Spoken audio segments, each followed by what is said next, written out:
What is up, everybody? I hope you're having a cracking Friday. It is Friday, right? Yeah, oh, it is Friday, isn't it? Yeah, no, it is. Sorry. This is where I am right now. Look, bit of good news today from our perspective here in Ireland. Most of the COVID restrictions are going to be lifted from 6 a.m. in the morning, which is great for us. We've had probably, I think, the longest lockdown in Europe. So, yeah, nice to get back to some type of normality. Lovely to see you guys in. Appreciate you being with me. We'll go through all the transfer stuff. We'll have a little gloat and a little laugh about the win last time. By laugh, I mean we'll enjoy it, because we should enjoy it. We're football fans. We should be looking to enjoy the wins and a trip to Wembley. So we'll go through that. We'll have a little look ahead to the game against Crystal Palace the weekend, and of course everything else that you want to have a chat around. Josh Carvalho. I thought his name's not Josh Carvalho, mate. But yes, we are linked to Fabio Carvalho. That's the guy you're talking about. Did I say Josh? I could well have said Josh at the start of this, in all honesty. But look, how are we all? Let me just turn off this game I'm watching here in the background. Sorry. I tried to sit through the first half of the Watford game against Norwich, and my God, I was losing to will to live as it was going along. It wasn't great. Let's just put it that way. So look, where do you want me to start tonight? I mean, I feel like if I do the Carvalho stuff at the start, I'm going to be repeating myself probably 10 times. Now, what is important to realise here is that your boy, me, not Chris Stonich, who likes to give it all day, your boy, Chris, your boy, told you about this, broke this story, and you won't see our names mentioned anywhere in the media with relation to the story being broke, but people in our Discord group know who was the first one with the story. And look, from what I can gather right now, and there's a few things I need to correct myself on, by the way, so I'm not trying to say my shit doesn't stink. I believed that George Mendes and Gestifute were his agents, but apparently they've been sniffing around Carvalho and they haven't yet got any paperwork signed. So as of right now, the young man has been represented by his own family. I think his father is looking after his affairs. So yeah, look, do I think this deal will happen? I genuinely do.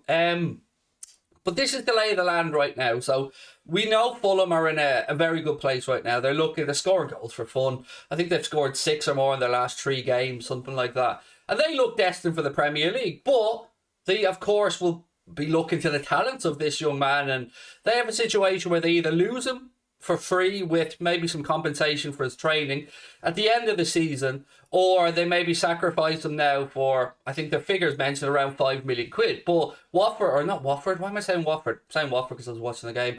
Fulham are going to have to just make the calculation of, do they think that 5 million now is worth it, and do they think it will massively impact their promotion chances? And if the answer to that is yes, I would suggest it's going to be harder to get a deal done, because getting promoted is going to be worth infinitely more than 5 million quid to Fulham.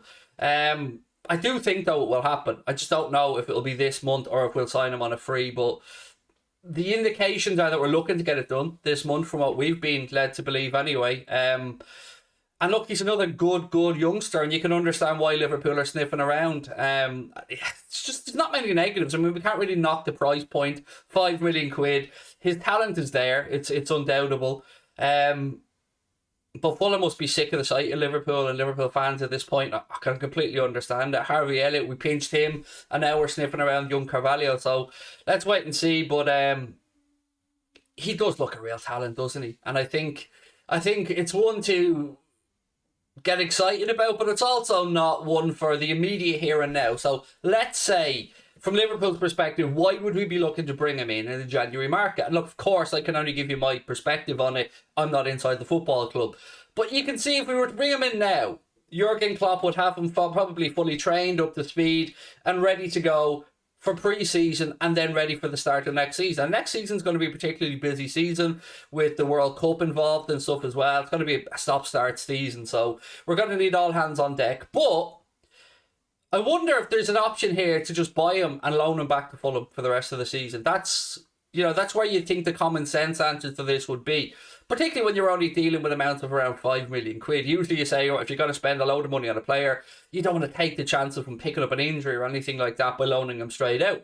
But in this scenario, if it helped both parties, if it got a player that we've been looking at for a while, we have been looking at Carvalho for a while, I just don't think there's much harm to it, in all honesty. Leave him there with Fulham where he's playing well, and bring him in for pre-season fresh and ready to go. That would be my guesswork of this now, and it is just that. But the links are there, and the interest is genuine, and the conversations are taking place. So We'll wait and see if there's any breaking news on it. If there is, of course, if I hear anything, I will let you guys know after I let our Discord group know, because, you know, they're the ones who pay the membership, so I always try and give them the heads up first. So yeah, look, what is he? 19 years of age, undoubted talent. Let's wait and see. But that still doesn't probably sort out the here and now for us as Liverpool fans. Because I've seen, again, why is it with our fan base when we have a good result like we did last night, people are saying, oh, people try to mock people for being FSG out because we won a semi-final last night. I don't like that behaviour. I don't. Yes, I understand that it's a good feeling to get to a final. Brilliant. I can't wait for it. Against Chelsea, should be a great game. Looking forward to it. But that doesn't change my opinion, and it doesn't change the opinion of many others who believe that FSG are just tight bastards that need to put their hand in their pocket. So, look, we'll go through all of this and anything else that you want to talk about tonight. It is, of course, always your show. Want to give a shout out to our sponsors, though, manscaped.com. I wouldn't be here without them. So don't forget WFM20 for 20% off and free shipping on anything store-wide at manscaped.com. Whether it's the Performance Package 4.0, whether you're just looking for the Lawnmower 4.0, whether it's the new cologne, whether it's the shampoo and conditioner 2-in-1, whether it's the sea salt and aloe vera body wash, you know the spiel at this point. Link in the description. WFN20 gets you 20% off and free shipping. Right. Looks like Oxlade-Chamberlain will be back this weekend too. Yes, Jurgen Klopp did give an update on Alex Oxlade-Chamberlain to say that he's back running and stuff, which is great. So hopefully we will have Oxlade-Chamberlain available for the trip to Selhurst Park at the weekend. Now, look, I don't want to be the bearer of bad news to everybody. Most of us are probably aware of it, but I feel like I'm pissing on your cornflakes here if you're not. There is an international break coming up, unfortunately, after this weekend. So, yeah, we won't have a league game then for, oh God, I think it's 3 weeks, because we've an FA Cup game the first weekend back after the international break. So we have to sit through that, unfortunately. Did I hear about Mukesh Ambani's looking at the club? Is this the Indian gentleman who's valued at 88 billion, something like that? Yeah, I was told about that, and I did try and look into it, but all I can really find out on it is that he looked at us previously, I think, maybe back in 2010, 2011. And look, if the interest is there, I firmly believe that FSG are willing sellers at the right price. But the right price for them, I feel, is when they feel like they've wrung every possible ounce of growth out of the club's finances. So they bought us for in and around 300 mil with the great work that they've done, and they have done some great capital projects, no arguing. The club's valued at upwards of 2.5 billion quid right now. So look, I don't expect it to be sold anytime soon, in all honesty. But it is nice to know that there are people hovering around interested in the club. But I still don't think they'll sell, particularly after selling the stake to Jerry Cardinal of all of their holdings at FSG. So, yeah, for me, we need, like I said in the chat there from Samson, we need a striker and a midfielder. Badly, in my opinion. I recorded a video last night on the Sadio Mane situation, or at least my take on the Sadio Mane situation, which is part of a series I'm going to do across this month, where I look at those players who are currently coming into the last 18 months, or inside, I should say, the last 18 months of the contract. So your Thiagos, your Manes, your Firminos, your Salahs, your Oxlade-Chamberlain, and your Kedas. They're going to be ones that I'm trying to get done before the month ends. So it should be out tomorrow, the one on Sadio Mane. Randall Kolo Moani from Nantes is also being linked. Yes. Now I will put my hands up here and say I don't know much about this scenario, but is he the striker? If that's the case, and look, I don't know an awful lot about French football outside of PSG, maybe Lyon. So yes, I have seen that link, mate, and I won't even lie to you. I know nothing about the guy. Absolutely nothing. So this is where I look to you guys to give me a heads up on this gentleman that FSG are worse than the Glazers. They aren't, by the way. And I'm fully with you that I don't want them as a club, but they're not worse than the Glazers. Like, if we're to try and have credibility in this scenario as Liverpool fans, I think we need to be fair on all sides. And look, FSG aren't the best owners in the world, but they are certainly better than the Glazers. I mean, they are. They are. They just are. I mean, I could go through the way the Glazers bought the club and all that, but you've heard me say it before. But I'm with you. I'm with you with FSG being shit. Jamie, lovely to see you in as well. And look, when I say shit, I don't say that flippantly, because I think I'm one of the few people who are FSG out but will acknowledge the good things that they've done. But it doesn't give them a free pass. That's the important part of it all for me. Right, before we move on to more transfer stuff, and I will go back over it all, and of course I'm more than happy for you guys to throw up names and stuff that you've read yourself, because this is a two-way street and I love to learn as much as hopefully give you guys a few bits of information. So let's just look back at last night for a second, because very easy to just gloss over the fact that we're in a final. But it's been a while, hasn't it? It's been a while, like, so yeah, don't let anybody undermine this for you, because look, there are people who don't like the League Cup. I am at one of them. You know this about me for a long time. I love the League Cup. I actually put it above the FA Cup.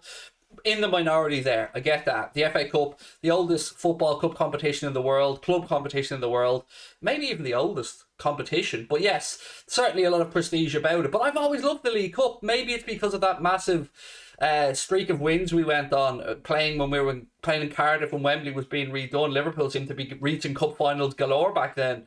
So I've always had an affinity for the League Cup, and if my memory is right, I think we hold a record for League Cup wins. So I love it, and I'm so looking forward to the final, and it's going to be a great final because Chelsea, it's a real rivalry, that one with Chelsea. Some of these rivalries like Man City I just don't really adhere to, but the Chelsea one, I feel like it is a real rivalry, and it does go back to obviously the the Mourinho Benitez days. So we've had some real ding dong battles with Chelsea, and I expect this League Cup final to be nothing different. February 27th, obviously we'll have the lads back by then. The idea of having Mane, Salah, Keita, Thiago all added to the group we have now, maybe Harvey Elliott, actually most likely Harvey Elliott, available for that cup final, it's going to be amazing. One thing I do want to say is, surely Caoimhín Kelleher has to get the nod for the final. It is his competition that he's been playing in, and I don't think Caoimhín Kelleher has got enough credit in some points of the media for his performances when he has played for Liverpool. I think he's got ice in his veins. I'm blown away by how good Caoimhín is. And I don't like any of these people as well that say he's taking money to sit on Liverpool's bench when he could be going playing first team football. No, he's learning from the very best. He's working with some great coaches, with Taffarel. Obviously, he's working alongside Alisson Becker as well. And Liverpool are looking to become a destination for goalkeepers to come and train and find their way through. And look, yes, I'm biased as an Irish man. I love Caoimhín, but I thought he was brilliant again. What a save at the start of the game as well. Got his fingertips to that one. And I just think he deserves to play in the final. So I'm hoping that Kloppo goes with it. But look, I appreciate that there might be people who want to go full strength, and full strength would be Alisson in goal. He is our number one, and rightly so. But, you know, I'd love to see Caoimhín. Just the idea of the young Irishman from Cork going out there and walking out at Wembley to play in a cup final, as an Irish person, it's just amazing, and I hope it happens for him. Puskas is a god said, nah, I think we should start Ali, best 11 possible. No, not for me, mate. I appreciate where you're coming from, but if you want to keep Caoimhín Kelleher at the club as your number two and you really want to keep him interested, you've got to be fair to him. And to be fair to him means this is your competition. You get the chances in it. Your penalty saves, as well as obviously the fantastic penalties from our boys, got them through against Leicester. So I think it's only fair to Caoimhín Kelleher that he gets the chance. But can we all just take a second to just laugh again, one last time, because we won't have to deal with these arseholes for a while, at those Arsenal fans. I was reading an article on The Athletic last night, a really good article written by Simon Hughes that breaks down the exact timeline of what happened at Liverpool with regards to the COVID cases. And just reading through the comments, as you do, just the bitterness from the Arsenal fans still there. It baffles me. So one of the new things that they've liked to try and throw at Liverpool is that, there was clearly an advantage gained there because Liverpool, by not playing that game and having it pushed to the Thursday, meant that they couldn't have a Premier League fixture rescheduled for the midweek while Salah and Mane were away. That's great if you live in conspiracy theory land, but in the real world, where us factually based people live, the only game that we have to have rearranged is against Leeds. The game that Leeds asked to be postponed, no problem with that, by the way. You know, I fully believe that Leeds were honest. But that game couldn't be put this week because Leeds, shock horror, already had a midweek game. So I know Arsenal fans are clinging on with fingernails to this conspiracy theory bollocks that we were scared of them or trying. I don't know where they're coming from. I said it before. I said it in my little video when I was on holidays. I will say it again. You're shit. No one's scared of you, least of all us. We've already battered you a few times this season. It was a formality we were going to get through. And in your own heads, you're still relevant. But to the rest of us in the football world, you're not. You just aren't. That's where it is. Sorry. But yeah, my opinion of Arsenal fans has really fallen over the last couple of weeks. And I would have had them as fans that I would have gotten on with. I would have had them as fans that I had a lot of sympathy with. But yeah, fuck right off. Right, FSG are worse than the Glazers said. The way FSG have starved us with transfers and are wasting Klopp and this squad, in my eyes, is criminal. Kelleher should play in the final. He deserves it. Mate, I don't disagree with what you've said about the transfers. Not at all. I think for us to be, 3.8 million net spend, something like that, since 2018 is horrendous for a club the size of Liverpool. So yes, we should show more ambition in the market, no doubt about that. And I thank you for your take on Kelleher as well. Would you rather Klopp sign a new deal or get new rich owners? Klopp. But I don't think the two should be mutually exclusive. Why couldn't we get new rich owners and Klopp sign a new deal knowing he's going to get back on the market? So there is that as well. By the way, you'll never hear me plug anything from Sky Sport on the channel, but I like to try and be fair. There was a piece on was it called Soccer Socials or something like that? A little clip on the Sky Sports app, actually. 7.5-minute interview with Steven Gerrard. That was actually really good. It was really good. Gerrard was really fun in it. You know, spoke about his favourite takeaways, best players he's played with. Definitely worth 7.5 minutes of your time if you have a chance to check it out. And I said it's on the Sky Sports app there if you have it on your phone or whatever. Don't watch it now though. Stay here right now. You can watch it later. Column's going to the final. I am extremely jealous, mate. I'm trying to have a little look around myself to see if there's any way I can get over to it, as I'm sure as every single Liverpool fan right now. But yeah, look, to anyone that is going to the final, I hope you have a ball and a blast and enjoy it. And post me a match programme if you want. Right, what have we got? Sir Klopp, he was ill for the first leg. What are we talking about here with regards to we'll be talking about Kelleher. Yeah, no, he had COVID, I believe, for the first leg, which is why he didn't play in that one. Craig, you gonna go to the UFC in London in March? No, I'm not a huge UFC fan. I'll watch it and I appreciate it, but there's too many intricacies of UFC that I don't understand compared to my knowledge of boxing, which I'd like to think is fairly good. I'm thinking of maybe going over for the Conlon fight in Nottingham. I wish it was in Belfast, but hey ho, we'll wait and see. Will Elliott feature against Palace? No, I don't think so. And I understand why we're all getting excited about it. And you're right to be excited. Harvey Elliott's amazing. But I think after the international break is safer. Yeah, I just don't think it's right. And look, having Harvey Elliott is better than not having Harvey Elliott. But also we need to make sure that we don't have a situation where another Michael Owen or Wayne Rooney type scenario happens, whereas, you know, a young player bursts onto the scene and just through injuries and being overplayed, his career doesn't reach the heights that it should do. So I think we need to take the long view for Harvey Elliott and look for the next 10, 12, 15 years. So yeah, he won't be rushed back, but it's still great that he's on the way back, isn't it? Cave, absolute gentleman, mate, said, "This is for you, Craig, for your continuous hard work and a great Liverpool community from a Barca supporter. Much love, my man. Always nice to see you in. And nice to see Barcelona going back up the league table a bit as well. You know I have a fondness for them, mate. I don't hide it. No need to risk him yet," said GSE 9671. I agree. And look, the club won't risk him. They won't. Can somebody fill me in on something, actually? I know David Moyes made some comments today on Nat Phillips. I didn't actually read what they were because I refuse to play in the Echo's clickbait nonsense, so I don't read the articles if they're, like, worded arseways, like, as in, something like David Moyes gives fucking clear answer on Nat Phillips, blah, blah, blah. I just refuse to play that game. So, yeah, anyone know what he said? Because we've recalled Reece Williams, and again, trying to read the situation from the outside, you would imagine that is, if Nat Phillips moves on, that Reece, who I think only played 7 games during this time at Swansea, he's probably been brought back just as a bit of extra cover. So it looks like maybe they are freeing up Nat Phillips' spot and allowing him to move on if they get the 12 to 15 million quid that they're looking for. I'm good today, Shay. I'm really good, man.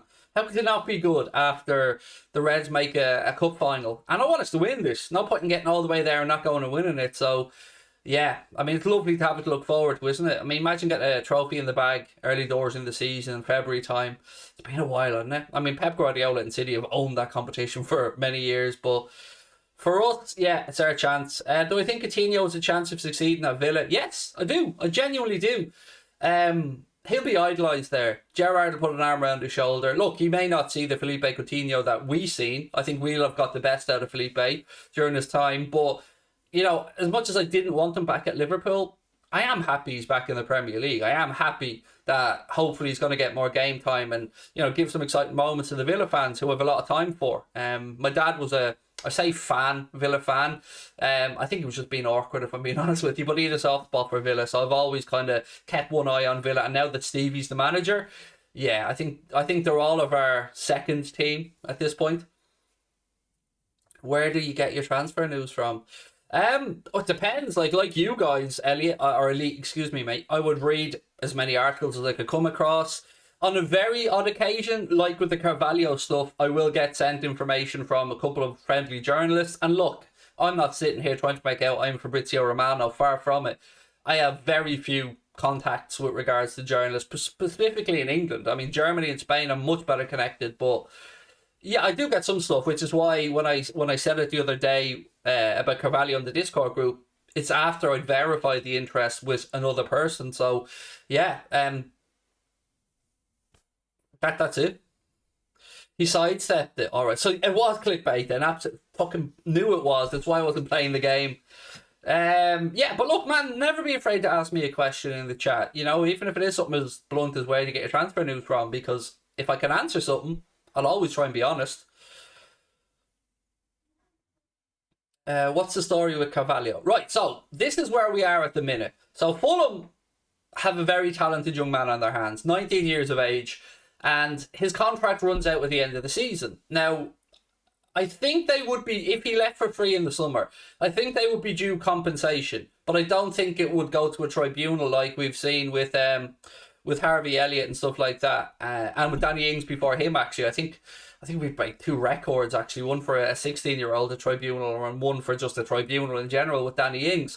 So Fulham's calculation is going to have to be: do we let him go this month for in and around 5 million quid, versus what benefit will be keeping him, letting him go for free for our promotion hopes? So you would think that if two parties look at this, Liverpool, if they want to look to the long term, which this signing would be for, would say, well, look, maybe we'll just buy him right now, get the deal done, and loan him back to Fulham and let him continue where he's playing for the rest of the season, and hopefully continue to progress. You wouldn't do that maybe with a. Well, I say you wouldn't do it. We did it with Naby Keita, but I think that's because we had to be creative. You wouldn't usually do that if you're spending money. But 5 million quid to us mere mortals is an awful lot of money. But in the grand scheme of football, it's not too much. So let's just wait and see what happened. I think it gets done. I don't know. The plan that I'm hearing is that it's for January, that we want to bring the kid or get the deal done now. So I think if it gets done, yes, it probably will be this month. Other than that, I don't think we're going to do any business. I mean, you'll talk about the links to these forwards and stuff. We've sidestepped the issue now with the AFCON because we've got the Palace game coming up, and if and it's a big if, because Premier League tough games. If we beat Crystal Palace on Sunday, then we've got the two Premier League games out of the way. We'll have gotten through both of the cup competitions we've played in while the lads have been away, and we'll have got maximum points from the 6 or the 2 games played. So yeah, it's good. How likely we'd sign him in January? I would say, to put a number on it, which is probably a dangerous thing to do, I'm probably 70% that we sign him in January. Norwich are winning, are they? Wow. What happened with that one? It was 0-0 when I turned it off at half time. Happy if we sign him, but goddamn FSG are cheap. Sometimes though, RSH, sometimes cheap is good. Like Robertson, Costas Simicas. So yeah, I get where you're coming from, and we should be, more proactive in the transfer market. No argument, but I do love a bargain as well, mate. I won't lie. I do love a bargain. Like, Scorpion kick, was it? Oh, yes. Oh, we love that. That's class. Can't wait to watch that back later on then. Craig, can you share your thoughts on the Derby County situation? I don't think I have enough information to really speak about it. My only concern in all of these scenarios with football clubs that are go into administration or dock points is for the fans, because ultimately the fans are the ones that will suffer in this, because they're the ones who live and breathe the football club. So I hope for Derby County's sake that things get resolved. I know there seems to be two offers on the table, one from Mike Ashley for I think 50 million quid, and one from, is it an American investment firm or something, for about 25 million quid. But nobody wants Mike Ashley to own the club at the minute, so I just hope it works out for Derby County, because I don't want to see another football club fall down the football pyramid and disappear, because Derby County, big football club. They are a big, well, maybe it's my age shown, but to me, Derby County, a big football club. City going for Alvarez, yes, the guy from River Plate, and that is true. That's been widely reported as well. 25 million is a release clause, I believe. That guy, I've seen him play for Argentina a little bit, but I won't claim that I sit here and watch all River Plate games. I do not. But yeah, a good piece of business if they get it done. And probably a steal in the long run if Pep Guardiola wouldn't pull the trigger on this if he wasn't confident. So yeah, probably another worrying development there. City bringing in a player, perhaps. In your opinion, what's your opinion on Salah not getting Team of the Year love from Bosnia? Look, it's a joke to say that Mohamed Salah, well, one didn't make the Team of the Year, so we'll take that first. I don't understand it. But second, the one that really got me was the fact that he wasn't even listed in the FIFA Pro Best 24 or whatever it was. That's a joke. That's a joke. Like, they shoehorned Dani Alves in there, and a few other people. I mean, like, how can you have another situation where, I think, did Mendy get goalkeeper of the year but didn't make the Team of the Year? Donnarumma was in that, or vice versa. It's just hypocrisy of the highest order. So I don't really pay much attention to those things. I just want to see Mohamed Salah winning stuff with Liverpool. If he wins some stuff on his own, some golden boots, a Ballon d'Or along the way, brilliant. But ultimately, I'm only interested in what he wins with Liverpool. How's your leg after pulling the muscle? It's all right, mate. Yeah, I woke up in the middle of the night with it locked up again, but yeah, I'm okay, thanks. It's just the embarrassment of it all. But look, these things happen. Last time I tried to show anyone my socks. Would Carvalho play for the senior team from the start? I would imagine so. Yes, I mean, he's 19 years of age. Yeah, I think so. I don't, like, if he came into Liverpool this month, no, I wouldn't say that he would. I'd say the Klopp will just keep him ticking over and get him ready for pre-season. But again, I wouldn't be surprised, as I said earlier on, if we get the deal done, if he goes back to Fulham for the rest of the season. Trent was robbed as well. Yeah, I mean, I try not to get into them too much because they do my head in. Just absolute confirmation for everybody now. Anyone that cares, I'm sure a lot of people don't, but I will be starting the career mode on Sunday. I've freed up time on Sunday evening, so get yourselves over to Twitch and I will be doing that career mode on Sunday evening, probably 10, 11 o'clock, something like that. Yeah, I'm looking forward to it. It's going to be shit. Don't be expecting me to be any use at it, but it'll be fun, and we'll kill a few hours as well.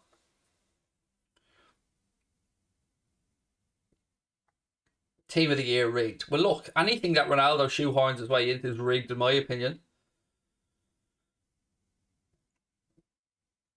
Fabio Carvalho used to ruin me and my mates in Power League 5-a-sides. Hope we do siding, said Fahim. I'd be fairly confident on it for him on the signing. I mean, I've known about the interest, as have, of course, you guys, because it's been widely reported for a while, but it had gone quiet. And as I said, in a kind of weird twist of fate, when I was away in Lanzarote last week, I was walking along the promenade with my missus, and I was just, as I always do when I'm talking, pretend to listen, but really think of football stuff. I was thinking, oh, we haven't actually spoken about that young kid from Fulham for a while. So I made a mental note to make sure I bring him up when we came home. And then, of course, soon after we come home, the news comes that Liverpool are looking at trying to bring him in. So, yeah, I don't expect much else in the window, to be honest, this month. Nat Phillips. The Origi situation is one that... Sorry, I just mentioned Nat Phillips' name there and then waltzed off. But the Origi situation is one that really intrigues me because he's off in the summer. I can't see. I know that Liverpool signed him after he could have left on a free the last time, but I can't see him. Can't see us doing it again with Divock. So what's the situation there? Like, would we be better selling him in this month, even though he's only working his way back from injury now? And I'd say, look, in fairness to Divock, he probably holds the cards in this scenario right now. The power in right now would definitely be with him with regards to where he is with his contract. But I don't want to. I'll be honest, I don't want to see Divock give it a new deal. And that's not to run or slate what the lad's done with us. We'll all be eternally grateful for those goals and those moments. But ultimately, I just don't think he's good enough for us to rely on. Favourite tea brand? I don't drink tea, I drink coffee. My missus likes Lions and Barry's. And she likes Tetley as well. But yeah, I don't drink it, I drink coffee. Do I think Minamino will ever be the first name on the team sheet? No, I don't. I don't think Minamino's good enough either. And I don't, again, say that lightly. It's been 2 years now that we've had Takumi Minamino. And in that time, he has been loaned out to Southampton. He's come back. He's been given bit part opportunities. Look, there are two thought processes on this one. So there's people like me that would say, I don't think ultimately he's good enough. But there are also people who will make a valid point and say, well, he hasn't been given 5 or 10 games to play. And there are certainly merits to that side of this conversation as well. I just think it's not the right league for him, from what I'm seeing. You know, very easy to just throw out the phrase he's too lightweight, but ultimately, I think it's too quick for him in the Premier League, and he is a very good technical player, but I just think the Premier League not the right league for him. What's Gomez's value in the market right now? Said Bateface in Space. Yeah, I mean that's a very, very fair question, a very difficult question. Off the top of my head, I don't know Joe Gomez's contractual situation at Liverpool right now, so I'll work off the basis that he has about 2.5 years left, or even 18 months left. I think Joe Gomez, for all the experience that he has to be a 30 to 40 million pound centre back. He has to be. If we're looking at a situation where Diego Carlos of Sevilla is worth 50 million quid, Joe Gomez has got to be worth around that as well. To me, Joe Gomez is a better defender than the kid from Sevilla, who has a touch of the Dejan Lovren's about him for me.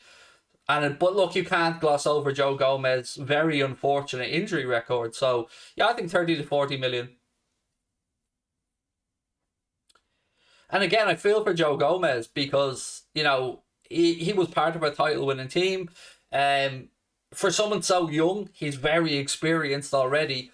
But ultimately, can any of us really see him forcing a way back in now, ahead of Joel Matip, ahead of Ibrahima Konate? And I mainly mean Konate there, by the way, because, I mean, this lad looks like an absolute bargain already at the price we paid for him. He is a man mountain. He is a leader. He is calm. I love Ibu. I'm absolutely head over heels about Ibu already.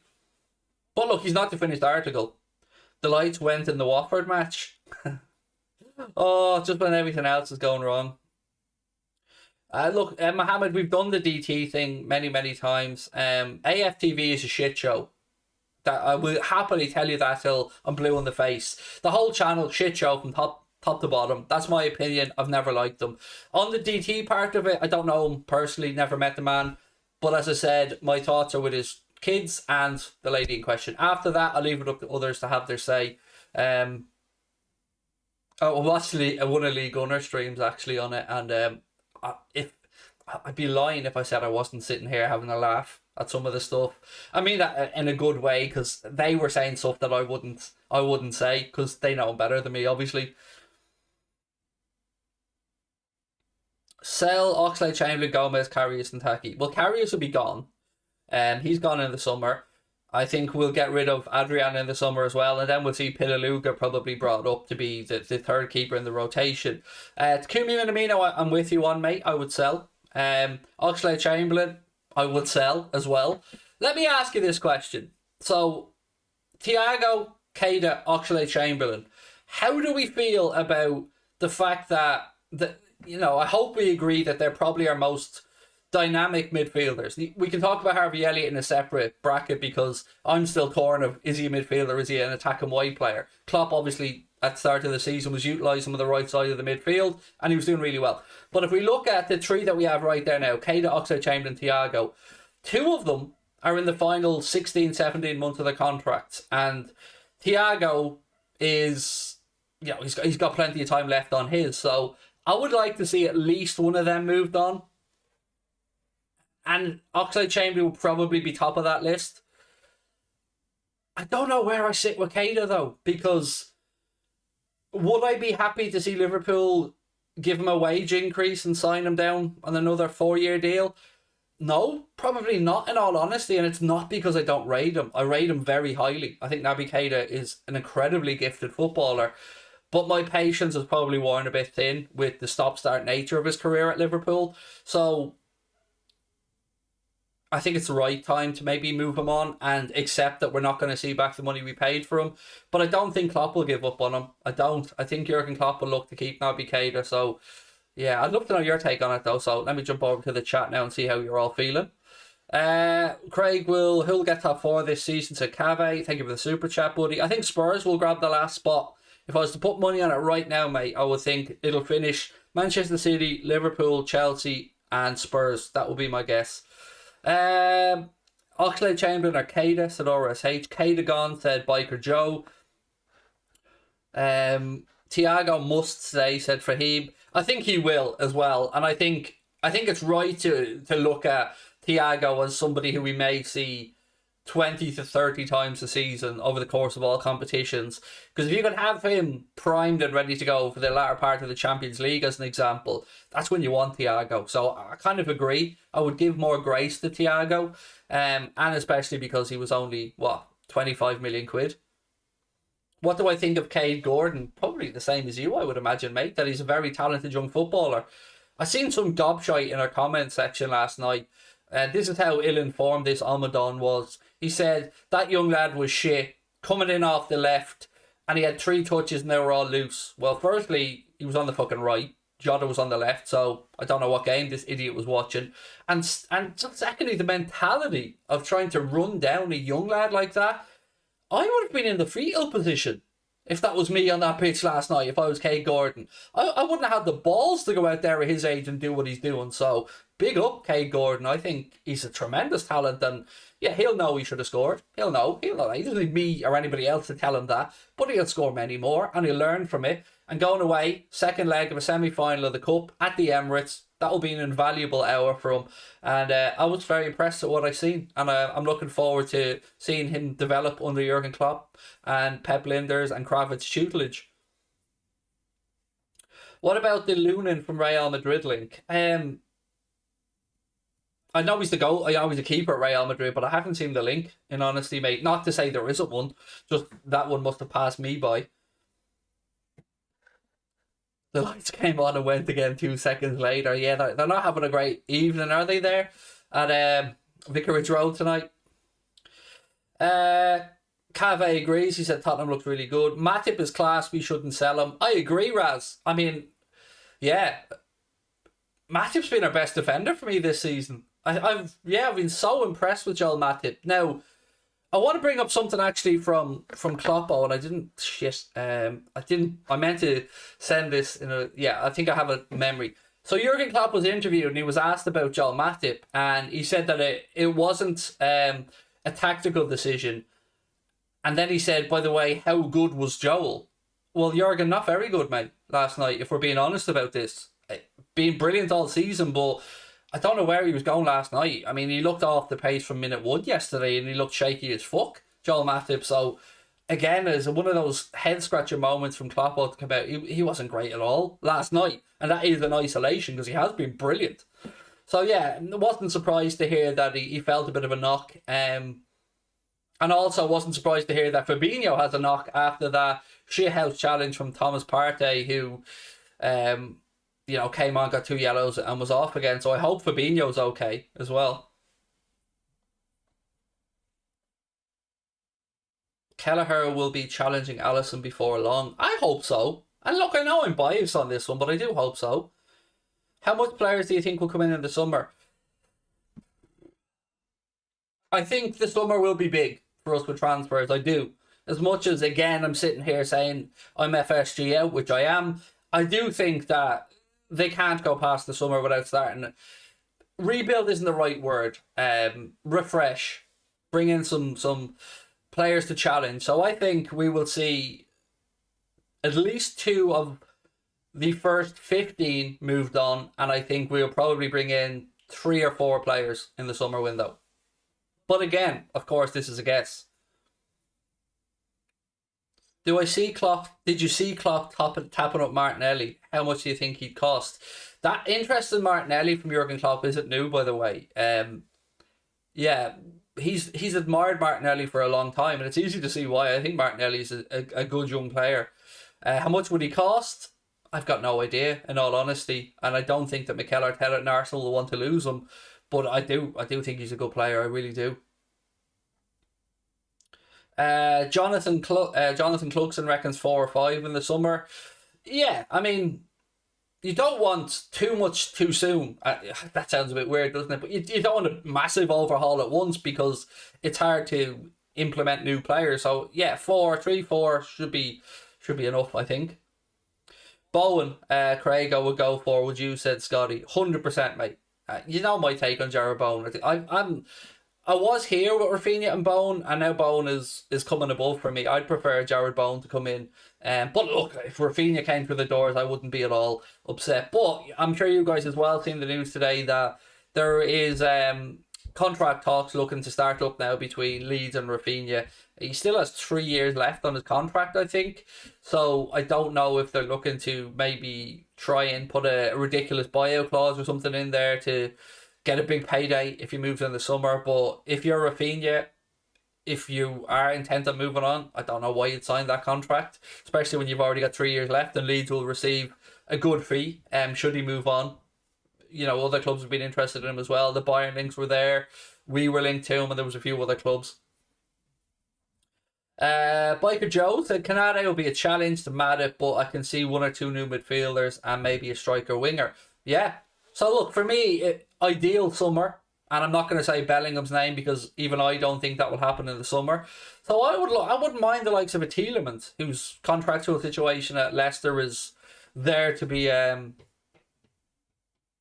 provoked. Is that the word I'm looking for? I love a bit of shithousery amongst Premier League teams. So Tielemans, I wouldn't mind Liverpool looking at him to bring him in. I know a lot of you guys are looking at Frank Kessie in this market. I think Spurs are a more likely destination for Kessie. Dybala, I mean, there's a list of players who are available for free in the summer.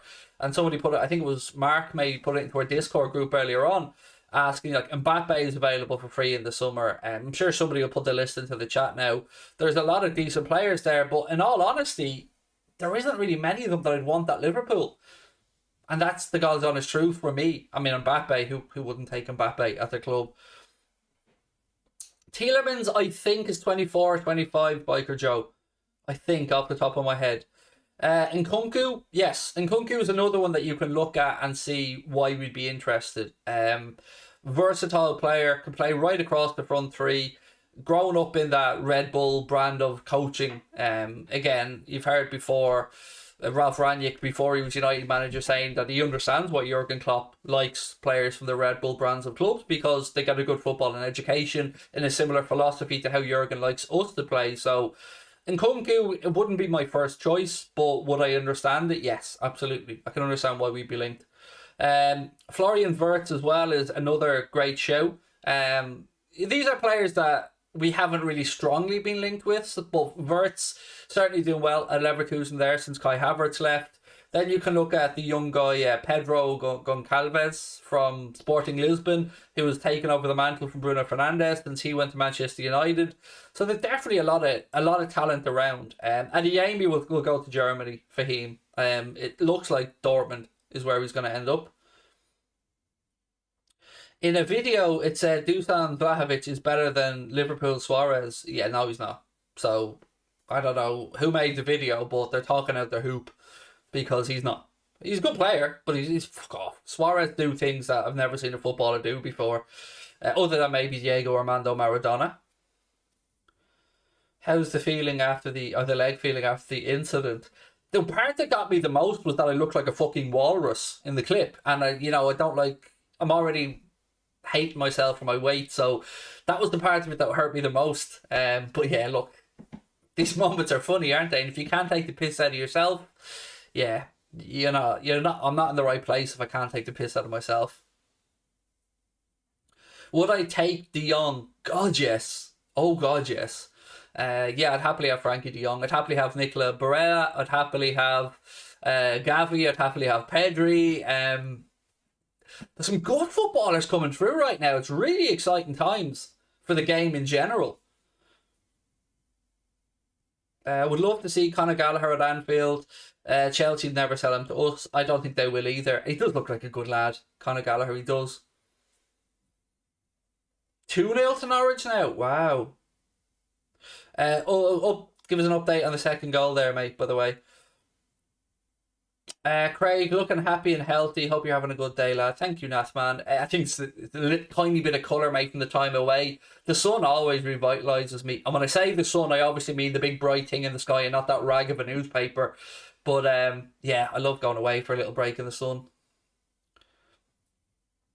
When did you pull a muscle? Yes, yesterday, mate. Yeah, yesterday. Oh God, it was awful.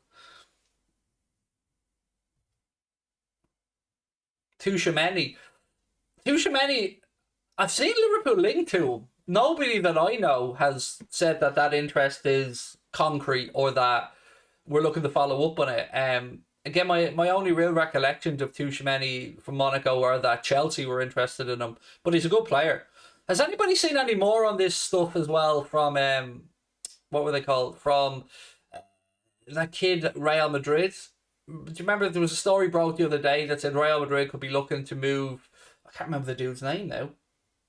The guy that they brought in for like 18 or 20 million quid, young French guy, I can't think of his name off the top of my head. He was linked to us recently, said that Real are willing to sell him for 50 million quid. Camavinga, yes, that's the guy for him. Thank you, Camavinga. I mean, I think it's a poo-poo story, but I mean, I'd be all over it if it wasn't. If there was any truth to it, I think Liverpool should be all over it. How do I feel about Dembele? He won't be at Liverpool. I can say that fairly confidently. But interestingly, Thomas Tuchel was a bit cagey. You know, he was complimentary of Ousmane Dembele. And look, I think that Barcelona are treating him appallingly, if I'm being really honest with you. I mean, to say to him, you either sign a new contract this month or you're going out the door. I think if I was him, just out of spite, I would tell them to go fuck themselves, because he signed a contract, he will fulfill his contract, and they can't force him out the door in January. Ultimately, the man has a contract until July, and he's willing to fulfill his contract. So, Barcelona, I know they're in a shitty financial position, but it's entirely of their own making. Perisic, yeah, I don't want him either. He always bangs of a Jose Mourinho at Manchester United type signing to me.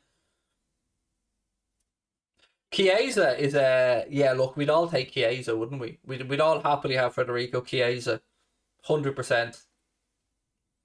I know he coached him at Dortmund, but I'm also wondering, is Tuchel looking at Dembele and thinking, maybe he could do a job here for us at Chelsea?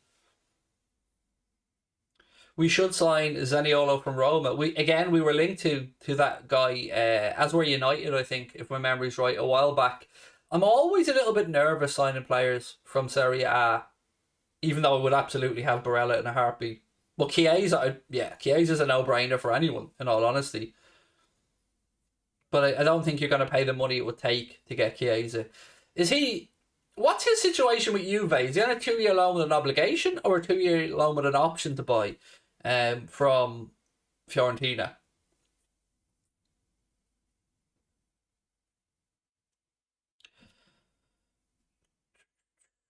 I've seen somebody say Dennis there in the chat, and I was thinking, oh, has Dennis scored? But obviously he hadn't. He was just replying to somebody. We don't need old players. We need young players who can develop. That's the profile we'll be getting, mate. The virtual Jonathan. The profile of player that we will be bringing in will be certainly less than 26 years of age, and some between the 19 and 22 age bracket, yes. Oh, Dennis was sent off. When he picked up that yellow earlier on, I was thinking to myself, this lad's prime now to get sent off. What about Jude Bellingham? I can only repeat what I've said about Jude Bellingham. Jude Bellingham when he leaves Dortmund, in my opinion, and again, clip it up, pin it, whatever. If I'm wrong, I'll hold my hands up, but I don't believe I will be. When he leaves Dortmund, his next club will be Liverpool, as far as I'm aware. I'm very confident on it. And yet, I still know the argument about how the fuck are we going to afford him. That's a valid argument, but I really do believe that he will be a Liverpool player. Obligation on Chiesa is for 50 million, which is going to be a snip, to be fair. Jeremy Doku, take or drop? Take. But I would take Jeremy Doku if we were willing to allow Sadio Mane to run down his contract. Because would I be happy with Jeremy Doku coming in right now to replace Sadio? No.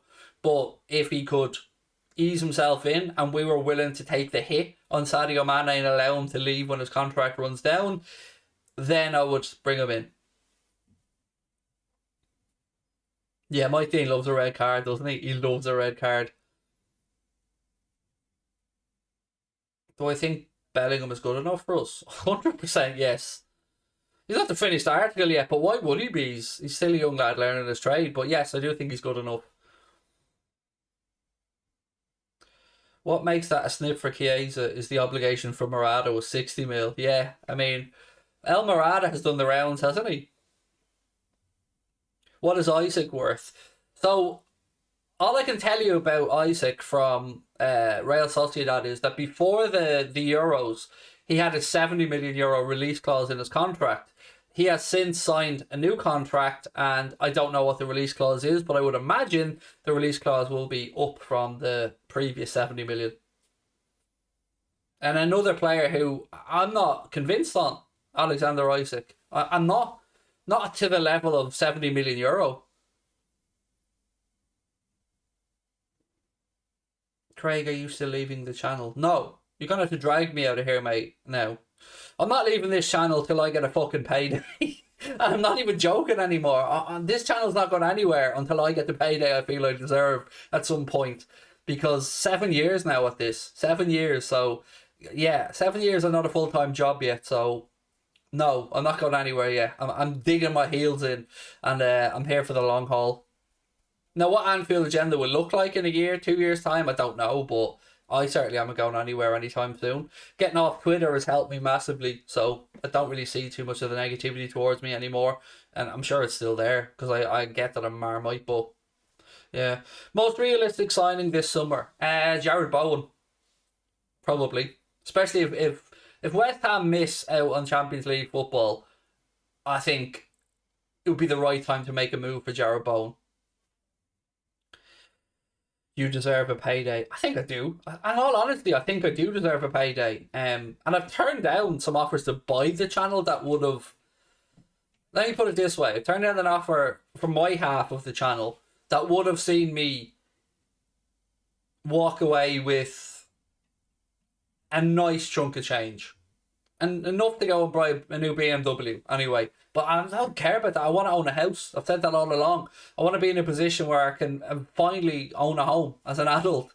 And I don't mean own it outright, but I want to get to a position where I can, get some security for my family. And people say, oh, look, begging for a house. I'm not begging for anything.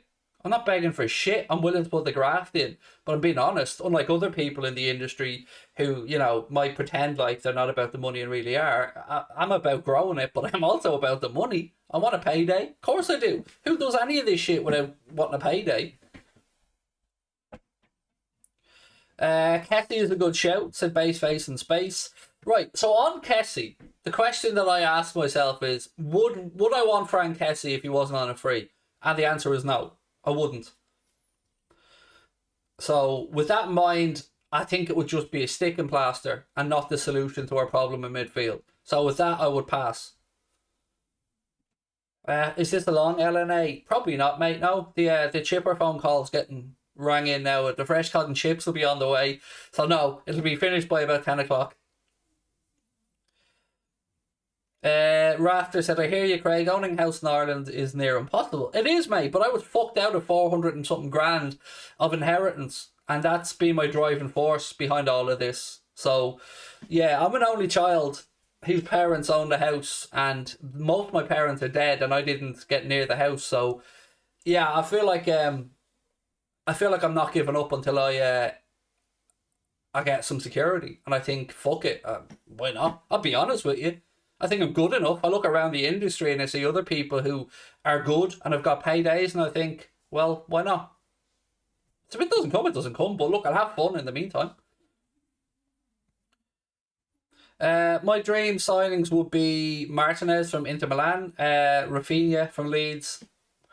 Yeah, I like Lautaro Martinez as well. I do like Martinez, but again, I think the money it would take to buy him would be astronomical. Would we should stick a bid in for Ivan Toney? Oh, I don't know on Ivan Toney. Like there's lots of work rate and endeavour there from Ivan Toney, but I don't know if we'd ever put up the numbers necessary. It's a tough one to gauge. It is a tough one to gauge. And look, one thing we know about Ivan Toney would be, if he did get the opportunity to come to Liverpool, he would give it everything. 100. You can see that by him. He'd give 100%. Can you sing "Hey Jude" to cure my sadness from geography homework? No, mate, not today. Save the singing for the games. Adama Traore to Spurs confirmed. Fair enough. I mean, I wouldn't have him at Liverpool, but there must be a reason Wolves are allowing him to go. So if he goes to Spurs, I mean, yeah, all the best to the lad. Do I think Bellingham will leave when his contract expires and join Liverpool on a free? No, I think we will buy him probably in 2023. If I was to, put money on it, I would be looking to that date. Ward-Prowse as a backup in midfield. I don't know if I'd be saying yes just because of his free kicks and his set piece ability, but certainly an improved player. And certainly since Ralph Hasenhüttl came in there to Southampton, he's knuckled down and become better.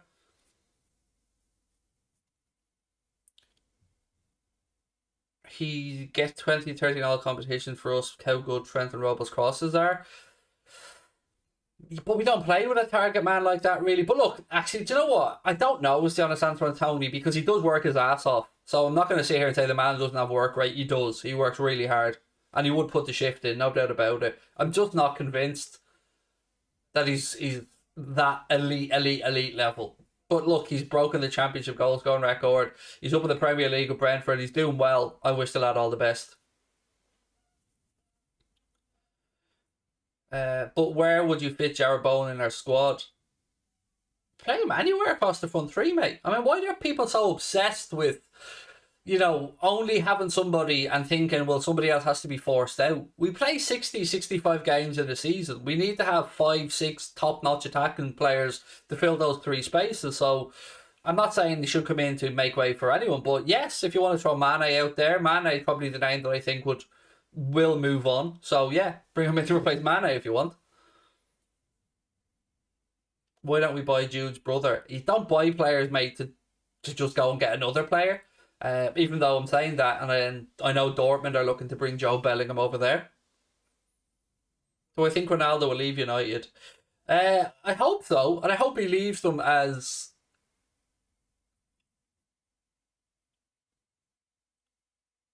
shittily a situation as possible, because his ego is fucking hilarious. The fact that he was stupid enough to look at that Manchester United team and think that his own arrogance that he could go in there and make United League title challengers again baffles me. So Ronaldo deserves all the unhappiness he has at Manchester United right now because of his own massive ego and not accepting that he isn't the player he once was. So I've no sympathy for Cristiano Ronaldo. I've no sympathy for Manchester United. And I do think that will end in drama and it will end in disaster. And I also think that it's had a negative impact on Bruno Fernandes.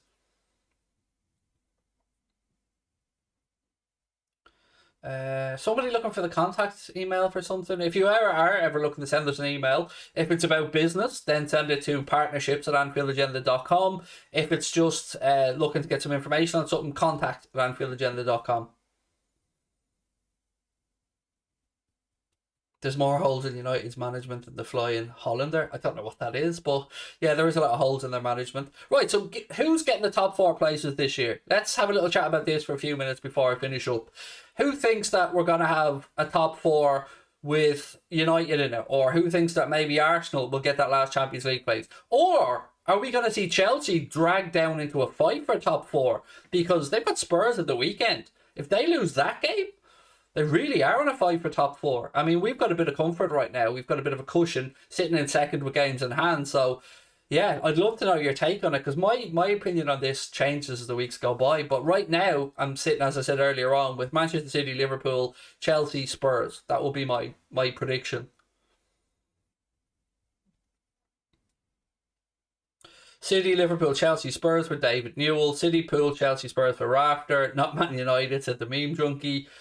McFredder, Championship players, said GSC. Yeah, I mean, the fact that they still haven't addressed their midfield situation is ludicrous. Liverpool, City, Chelsea, Spurs for Ross. Mix going Man City, Liverpool, the Chavs, and another AN other. Fahim's going City, Liverpool, Chelsea, Spurs. City, Liverpool, Spurs, Chelsea for D. Pierce. And Gustav's going City, Liverpool, Chelsea, Arsenal. Interesting. Again, just a reminder to everyone, the FIFA streams will be starting on Sunday night. Sunday, the watch-along is going to be on YouTube, by the way. So the league games on YouTube for the watch-alongs. The cup games will be moving over to Twitch for the rest of the season. So the FA Cup game, the League Cup final, and potentially the Champions League games against Inter Milan. Although, if we get a sponsor for those on board, probably they would want it on YouTube. But other than that, yeah, the plan is that the league games will be on YouTube. So back to YouTube for Sunday. I know it's a bit confusing for everyone, which is why I'm trying to give clarity on it now. So I'll be live from about 1:20 on Sunday, followed by a post-match show, my own first, and then a post-match show with a bit of a fan forum. Ralph Wiggum won't get United in the top four. I love that. Podcast?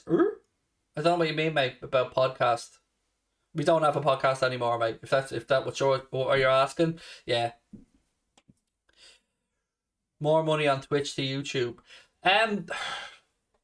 Yes and no. So there's a thing on Twitch called the Accelerator Program, Sports Accelerator Program, which means that if you do 20 hours a month on there and you do streams on 12 separate days, you get an incentive for doing it on there, which you don't get on YouTube. If it was just one or the other from the ad revenue, we would make more money on YouTube. But we have been talking with Twitch about a few bits and pieces, and the thing I like about Twitch, as I said before, is that we actually have a human being that we can talk to there that helps us. So yeah, don't know what to. I honestly don't know what the future lies. How are you guys finding it? Because this is the most important thing to me. I understand when I ask this question, YouTube or Twitch. I understand there's going to be people that reply saying YouTube because Twitch doesn't have the syncing option. You can't pause it or rewind it. As I said to you guys, I have spoke to the guys at Twitch, and I know right now they have beta testing of a 2-minute rewind and pause function. It hasn't been rolled out yet, but it is in it is in their thoughts and the thinking, and I think it will be implemented. But we have to wait and see how the trial goes. So other than that, again, over to you guys. So YouTube for Rafter, Twitch is cool, well known to Thomas. I'd much rather YouTube, said Brad. Twitch is a bit more confusing, definitely. I will say that. I think it's a bit clunkier, but there's also more. If we can get the grips with Twitch, there's a lot more fun stuff we can do on Twitch. It's a bit clunky for us now, but that's probably our own ignorance of the platform rather than Twitch's problem. I don't do Twitch, won't do Twitch at PC Dra. I mean, I don't know why you'd be so closed-minded about it, mate. About I won't do Twitch, but I respect your opinion. RSH said I prefer YouTube, but don't mind Twitch. YouTube, seems most of you guys, the answer seems to be YouTube, in fairness, and we will definitely take that on board when we look to make a decision, because without you guys the channel ain't shit. So certainly appreciate your feedback, always do, even if I don't like to hear it sometimes. I appreciate it. And no, we can't do it on both. That is a problem. One of the conditions is that you can't do it on both at the same time if you want to be involved in these type of programs that I spoke about. I tell you one thing though, from a content creator perspective, YouTube is a constant worry because on YouTube you can be taken off like that for something that you may or may not even have done and have no recourse or feel like you're banging your head against the brick wall. And that's one thing that I've always had a fear of on YouTube, that one day we'll wake up and there's a copyright strike for something, or there's the channel's been taken away from us and all those years building up 130,000 subscribers is gone.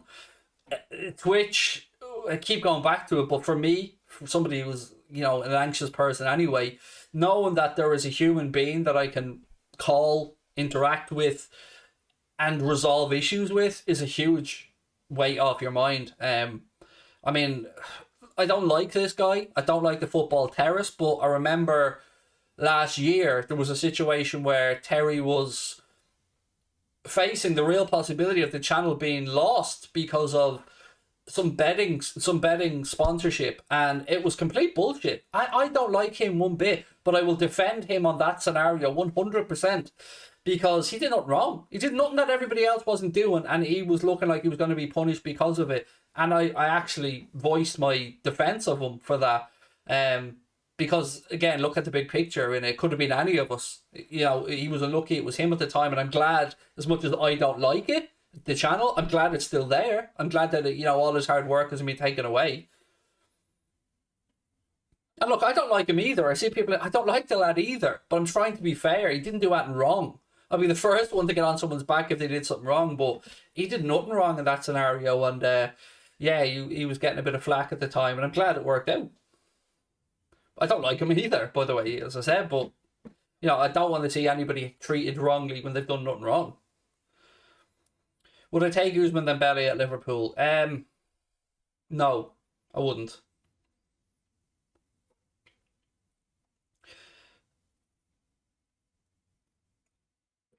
Is his name Mr. Twitch? No, if it was, then that would be funny, wouldn't it? No, his name is Mr. Twitch. Why don't I like Terry? Because he's a two-faced arsehole. I mean, I've loads of reasons not to like him. The fact that he basically copy and pasted a load of my tweets as well. When I had an idea, suddenly he had a similar idea. Look, he's a two-faced cunt, basically. He set me up when I went on his show with that time with Sonny. And I know this because, you know, I've had conversations with Sonny behind the scenes about it. And he's just a weaselly little rat, in my opinion. So... And he's always trying to undermine Goldbridge as well for some reason. I don't understand. I don't know if he's jealous of Goldbridge or whatever, but yeah, I don't like Terry. And he knows it. I've never hidden it. Tried to give him the benefit of the doubt. Did one stream on there, and as I said, got set up. They tried to they tried to wind me up a little bit.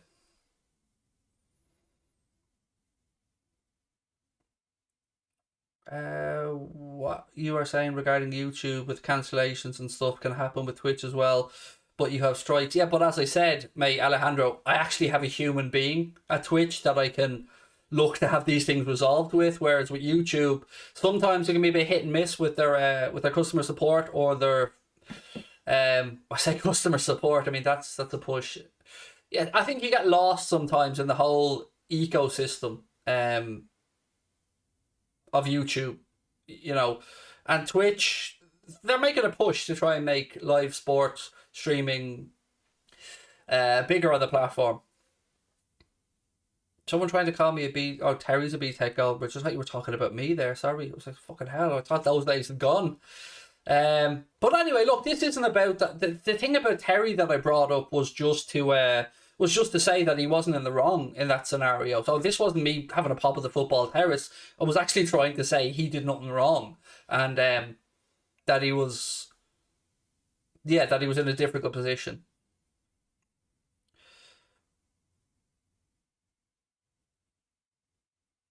Do I think FSG should look to sign out of contract players in the summer, pay wages? No. Particularly the way that they do the wage, mate. Like, so if you're going to sign players who are out of contract, you're usually paying a premium. And look, you can somewhat disguise, if you want to stay within your wage structure, you can give them, you know, a lump sum signing on so their wages still look like it's, you know, not breaking your wage structure at the football club. Thank you, Liz. Liz, that I support whichever platform gives Anfield the best opportunity. I understand that, Liz, and I love the support we get from you guys. But ultimately for us, what's best for us is a good thing, but I'm always aware that without you guys, what's best for me doesn't matter. So you guys are the lifeblood of the channel as always. So your feelings are valid to us and they mean a lot to us. So that's why I try and ask you guys for feedback as much as I can. Yes, Dara, how are we? Nice to see you in the chat, mate. Hope you and the boys are well over in Arizona. Right, what else have we got? Who do I want to sign in the summer realistically? Again, you could name 20 players there, mate. Bowen, Rafinha, Goncalves, Nicola Barella. I'm not saying we will sign these, but these are all players that I wouldn't mind us getting. Craig, Persian Reds here. Great job, mate. We're going to Wembley. Yeah, we are. Yeah, we are, my man. Love that. And I hope that you're all well. And I hope you enjoyed last night as well. I don't know if you guys were together watching the game or not, but yeah, love it, mate. And yeah, we are going to Wembley. And the Arsenal aren't. It's great, isn't it? Carvalho update for the late crowd. No problem. No problem, Tommy. Right, so this is the information that I have on the Carvalho situation. Again, these things move quickly, so let's see if that changes. But so basically, Liverpool are interested in signing him. Liverpool are looking to get a deal done in this window. Whether that deal would see him stay at Fulham for the remainder of the season or not, I do not know. I think that will be the sensible move. The fee being mentioned is around 5 million quid. The reason it's so low is because young Carvalho was out of contract in the summer. And from what I've been able to look into, I think that Fulham will be due some compensation, but not a tribunal amount, so not into the millions, I believe. It will be a relatively small amount. So I think if Liverpool can get the deal done and send him back to Fulham for the rest of the season, I think that would be the best all round. Do you think Jota is better on the left or down the middle of the front three?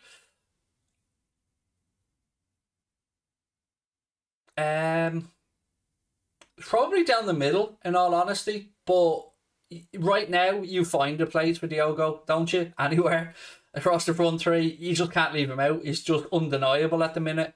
And I loved hearing Klopp speak about, how they knew he was going to be a good player, but how he's now a world-class player, and he is. I love him, and I think you got to find a place for him to start, whether it is to the centre or on the left. I think it will be more than likely to the centre, more often than not. Massive Persian Red community here. We love that. We do love that. It's because we're WFM, mate. You know what I mean? WFM. And lots of love to all of you. Right, I'm going to go because the chipper's on the way. The fish and chips are on the way. It's Friday night. You know what I mean? It's the law, isn't it? Chippy on a Friday night. So I will see you guys on Sunday. No streams tomorrow. Today was supposed to be my day off, but I swapped it. So there will be a Sadio Mane video coming out tomorrow. And I'm going to record a preview as well for the game. Connor doesn't know yet that he has to send me the information for this preview, but yeah, I'm going to be doing one. So yeah, look, have a good night, folks. I will talk to you soon. Don't forget to hit that subscribe button, drop a like on the video, shout out to our sponsors, manscaped.com as well. 20% off and free shipping store-wide at manscaped.com. Link is in the description. Use our discount code WFM20 for that discount. Right, love you all. Have a cracking weekend. Talk to you Sunday.